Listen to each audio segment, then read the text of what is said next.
E aí, pessoal, tudo bem?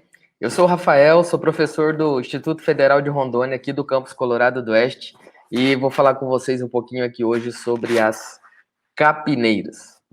Bom, esse assunto, né, esse tema de capineiras, ele está dentro do que nós estudamos e trabalhamos como estratégias para suplementação de forragem, de volumoso para os animais, principalmente durante o período de seca.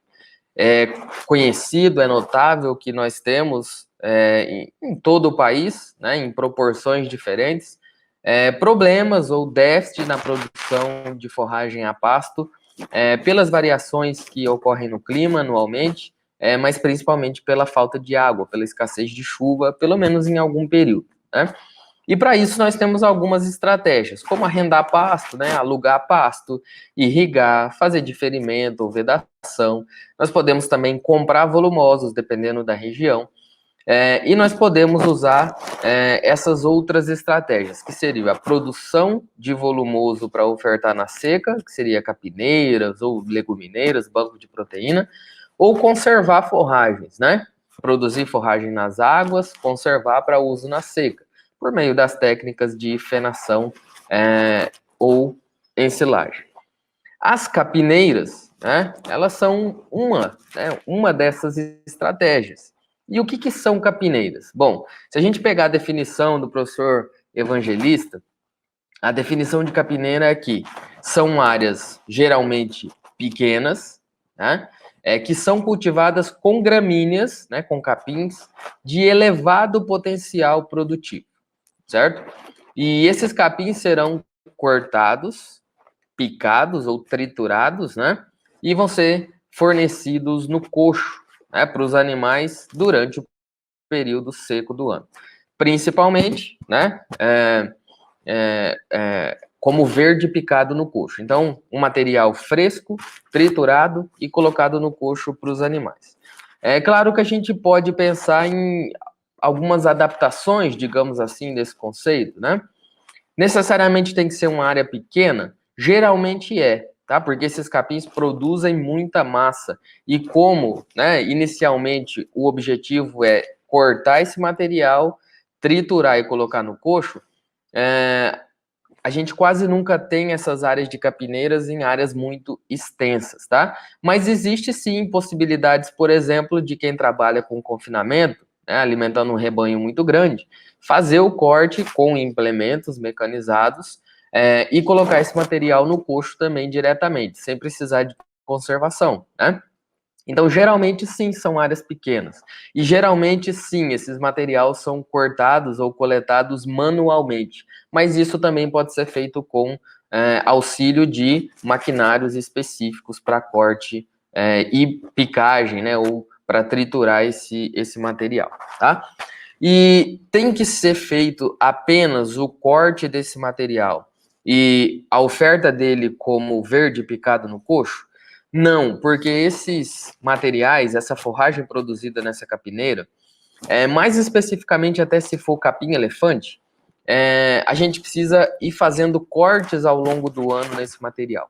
Então, se a gente vai cortar, né, a forragem produzida nessa capineira no período das águas, como até vocês estão vendo no vídeo, tem bastante pasto disponível para os animais, a gente pode cortar esse material, triturar e conservar pela técnica de ensilagem, por exemplo, para ofertar depois lá na frente na seca para os animais. Então, isso tudo é ajustável dependendo do manejo, tá? Mas, de forma geral, o conceito é esse, o conceito de capineiras, uma área dedicada para a produção de forragem, né, por meio de capins de alto potencial produtivo, onde a gente vai fazer o corte, seja para ofertar verde picado no coxo ou até mesmo para conservar para ofertar depois para os animais, tá? É diferente de um pasto, de um piquete, que os animais vão entrar nessa capineira, né? Desculpa, vão entrar nessa área para fazer o pastejo direto, tá bom? Bom, então, de forma geral, né, o que a gente vai ter é o corte, tá? Quase sempre manual, mas, repito, pode ser mecanizado. A picagem desse material pode ser num picador, num triturador estacionário, como vocês estão vendo aí. E a oferta desse volumoso picado fresco diretamente no coxo, tá? É claro que esse volumoso no coxo ele pode ser enriquecido, né? Ele vai compor a dieta dos animais, então a gente pode adicionar outros produtos nesse material que está picado de acordo com o ajuste, né, da dieta que você vai oferecer para os animais. Esse material, né, principalmente o verde picado no coxo, né, ele tem esse aspecto, né, depois que a gente faz a picagem, aqui a gente está vendo na foto da esquerda cana de açúcar, na foto da direita, por exemplo, um capiaçu, tá? Bom, algumas características, né, bem importantes quando a gente pensa em trabalhar com capineiras. A gente sempre tem que escolher forrageiras de alto potencial produtivo, tá? Porque são forrageiras que numa área pequena vão poder fornecer uma grande produção de volumoso, né, uma elevada produção de volumoso, para que a gente suplemente os animais com esse volumoso na seca. É muito comum o uso de capim-elefante, né, Penicetum purpureum, que pode produzir 150, 200 toneladas de matéria verde por hectare ano, né, 40 toneladas de matéria seca. Hoje já temos alguns outros capins, como, por exemplo, o BRS capiaçu, que pode chegar a produzir até 50 toneladas de matéria seca por hectare ano, né? E temos também a cana-de-açúcar bastante utilizada, um corte só no ano, né, muito ajustável a esse tipo de técnica, tá? De tecnologia. Podendo chegar aí a 80, de 80 a 140, 150 toneladas de matéria verde, né? Chegando também na faixa de 40, 50 toneladas de matéria seca por hectare ano, dependendo, óbvio, do material genético e do manejo que vai ser adotado nessas áreas de capineira, tá? Uma outra observação importante, né, principalmente quando o corte é feito manualmente para oferta no coxo, a capineira tem que ser próxima do local de fornecimento, né? Então, coladinho ali do lado onde a gente vai ofertar para os animais, para reduzir custo com mão de obra, com combustível, deslocamento, né? Para dar um pouco mais de praticidade ao processo, tá? E outra observação importante para a gente finalizar aqui, essas capineiras, preferencialmente, têm que ser colocadas também em terrenos que são planos ou mais próximo possível disso.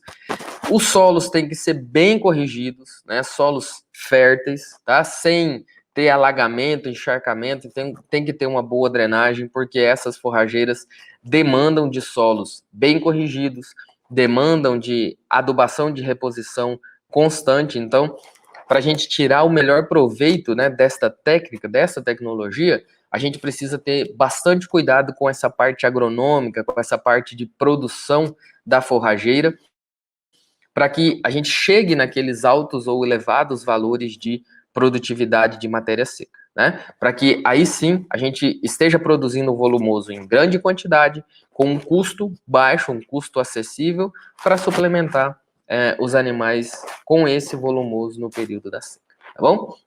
Então foram algumas informações básicas e bem diretas sobre capineiras, e quem tiver alguma pergunta, tiver algum comentário, pode mandar aí que a gente vai trocando ideia, tá bom? Obrigado por terem assistido, até mais.